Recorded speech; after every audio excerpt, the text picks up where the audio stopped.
Chapter 5, the interpretation to my parable.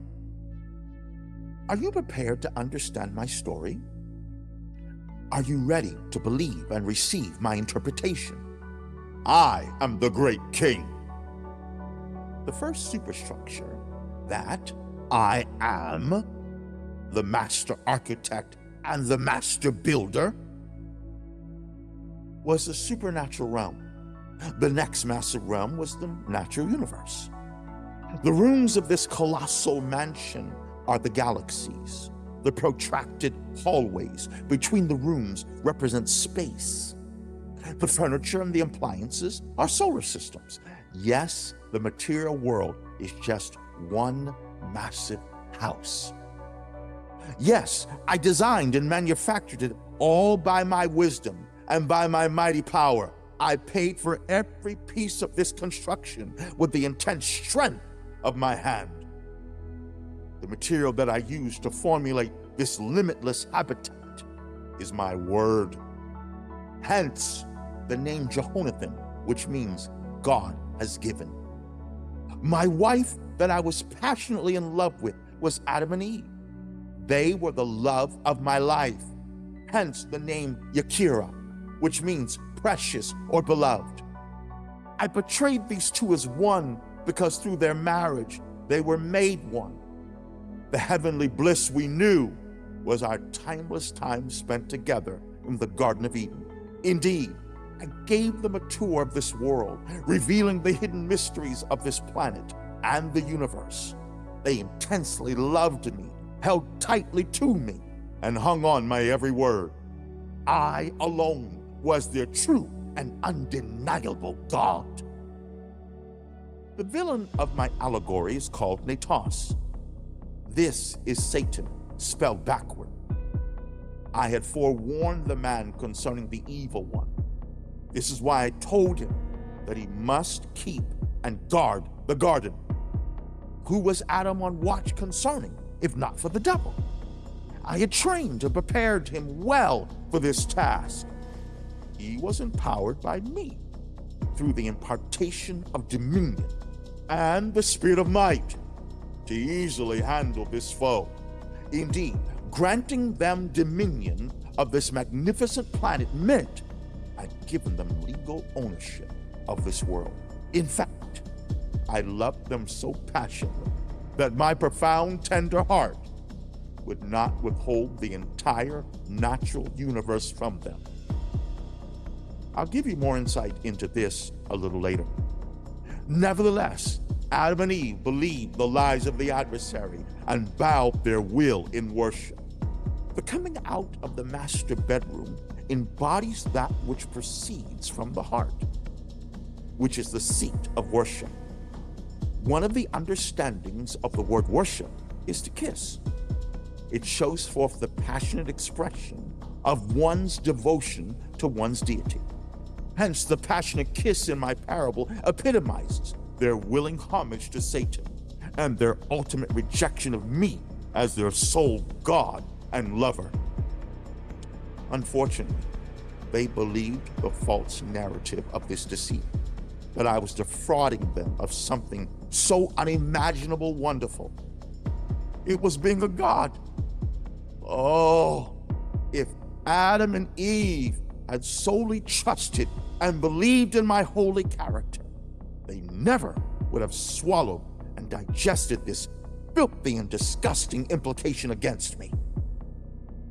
Do you know when you have thoroughly and completely, leaving not even a space for a trace of doubt, proven your loving and faithful character to someone? Now, imagine that a mutual, hateful antagonist tells that person a ridiculous, flat-out lie about you that even a casual observer could easily refute. Of course, you would expect your lover and friend not to accept this erroneous and bogus falsehood, especially when it comes from a common adversary who actively and aggressively seeks both you and your sweetheart's hurt and utter destruction. Instead, your trusted, loving companion not only embraces it, but now doesn't trust you, runs away from you, and ostracizes you as if you have been proven in a court of law to be found guilty. You are now being treated as if you're the true enemy. This would shock and break your heart. Of course, being omniscient meant I was not shocked because I knew what was going to happen. Nonetheless, I was hurt that they would so readily believe this forewarned enemy rather than me, who had so consistently demonstrated my integrity and my undying love towards them. Not only this, but Satan deemed himself to be the rightful owner of what and who my hand had created. The enemy truly is the ultimate scammer and the ultimate thief. The spirit of entitlement is exemplified by this viper's prideful, covetous nature. There is really nothing new under the sun. This conniver convinced them to surrender unto him their God-given position. Adam and Eve were the gods of this cosmos, or my established governmental systems. Indeed, this is how Satan became the god of this world.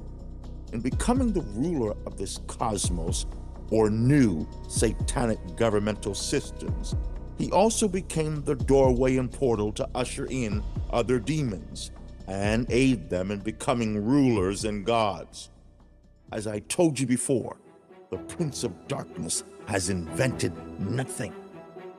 This conceited conniver merely takes what I have created and perverts or twists it for his sick, confused, and demented purposes and plans. For example, in the spiritual hierarchy I established, the governor of evil decided to imitate. I am the God of gods and the King of kings. Adam and Eve were the gods and kings serving under me. I have placed my angels in rank and order as my servants. In turn, Satan has established the same types of positions among the demons. As the god of this demonic cosmos, he instituted these evil spirits as gods, kings, and attendants. By this, Satan then takes the position of being a god of gods and a king of kings. Now, I'm ready to return and bring clarity to a previous statement that I had made. I spoke about loving an Adam and Eve so intensely that my profound and tender heart would not withhold the entire material universe from them. Remember? In no uncertain terms, I had made it abundantly clear to Adam that the day he ate from the tree of the knowledge of good and evil, he would surely die. Adam did not die in a 24-hour period. That is the measurement for your day, which is the approximate time it takes for the Earth to make one complete rotation, a human day. Indeed, my day is like 1,000 years to you, and your 1,000 years is like a day to me. These words are meant to illustrate to you my eternal existence. With this understanding in mind, it shows that Adam did not live a complete duration of a God day. Adam lived 930 years after he partook of this tree. This means that Adam was 70 years short of my day. I mean what I say, and I say what I mean.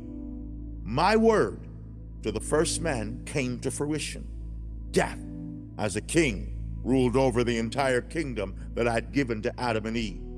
Death's reign included being over all mankind, which included you. I cursed the serpent above all domestic and wild animals. I ordered this creature to slither upon his belly. I commanded that he eat of the dust of the earth all the days of his life. Although I was addressing this physical reptile, I was speaking directly to Satan. I will now unpack what I was conveying to him. Cursing the serpent by declaring that upon his belly he shall go, rather than walking, indicates that I bound Satan to this earth. I revoked his privileges of roaming throughout the material universe. the enemy was now limited to causing havoc only on this planet. However, I still granted him access to the supernatural world, including my throne, because he is the ruler of the demonic kingdom and the accuser of humanity. Finally, eating of the dust of the earth may be seen as me giving Satan the right and might to devour anything that is produced from the mind of the flesh or the carnal nature of mankind. You may ask, why would you do such a thing? Because Adam and Eve, who are the father and mother of all humanity, worship Satan by obeying his will, by partaking of the tree of the knowledge of good and evil that I forbade. This act of treachery legally established Satan as the father of the mind of the flesh or the carnal nature of mankind. Remember, what is meant by the mind of the flesh and the carnal nature is that it possesses the characteristics of and contains the overwhelming desires to do the will of its father, Satan. These ungodly characteristics may include being unforgiving, a liar, a thief, a murderer. Examples of unholy desires are fornication, adultery, evil reasonings, stubbornness, ungodly arguments, and ungodly designs. Because the wicked one is the father, the author, the originator of all these things, he then has the legal right to bring about his purposes and plans, which are all designed to break my heart and lead to your destruction. Now, you understand what I meant by telling Satan that he will eat the dust of the earth. How did the mind of the flesh and the carnal nature enter, grow, and become a permanent part of humanity? I established certain laws that immediately manifested once the forbidden fruit was digested. My first decree was every fruit tree contained seed. My second decree was that the seed would reproduce and multiply itself and its own kind. Example of these ordinances are seeds enclosed within an apple. Once the seeds are released from the apple and received by the soil, they reproduce an apple tree. As a result of these authoritative orders, the seed in the fruit of the tree of the knowledge of good and evil, once eaten, instantly reproduced itself within Adam and Eve, thereby causing the prohibited tree to spring forth, develop, and become a new and abiding part of their being, the carnal mind. I stated in my holy writ that held within your tongue is life and death. You decide which fruit you will eat by what you speak. Remember, what you say proceeds from the depth of your heart. Therefore, the tree of life and the tree of the knowledge of good and evil are rooted in your heart and produce fruit through your speech and actions. This is why I tell you that you are recognized by your fruits, words, and deeds. You must decide every moment of every day which fruit you will partake of.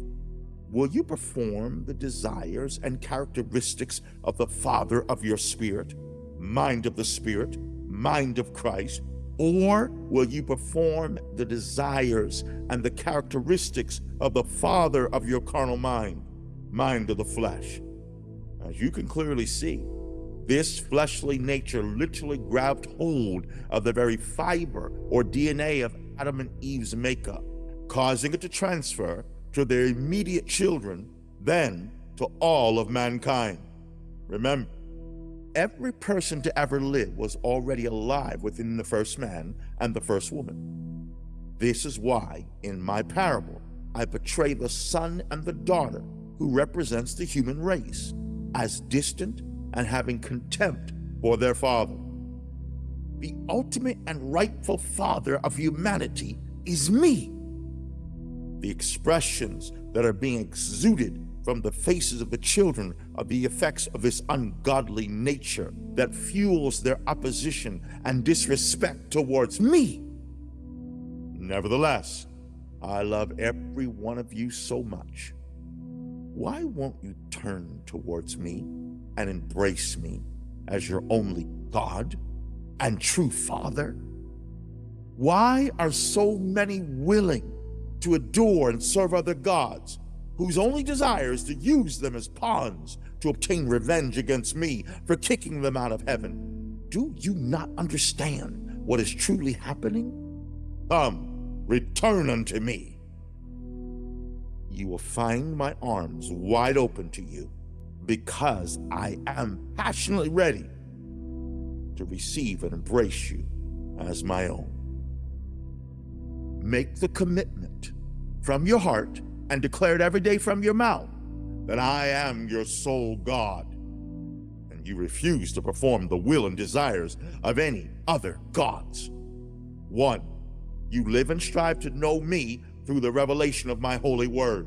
2, you live and strive to be like me in character, the fruit of the Spirit.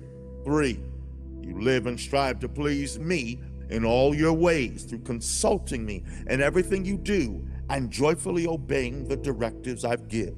Furthermore, you actively teach and train others to effectively and consistently execute the previous 3 things into their lives.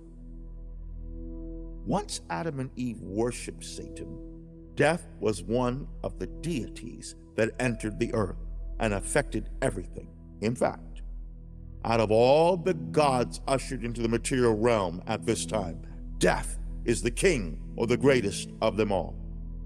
This is why it shall be the last god or enemy I conquer and vanquish. Remember, I bound Satan to this planet and limited his ability to the havoc and damage he could cause in the material universe. But death is a completely different story.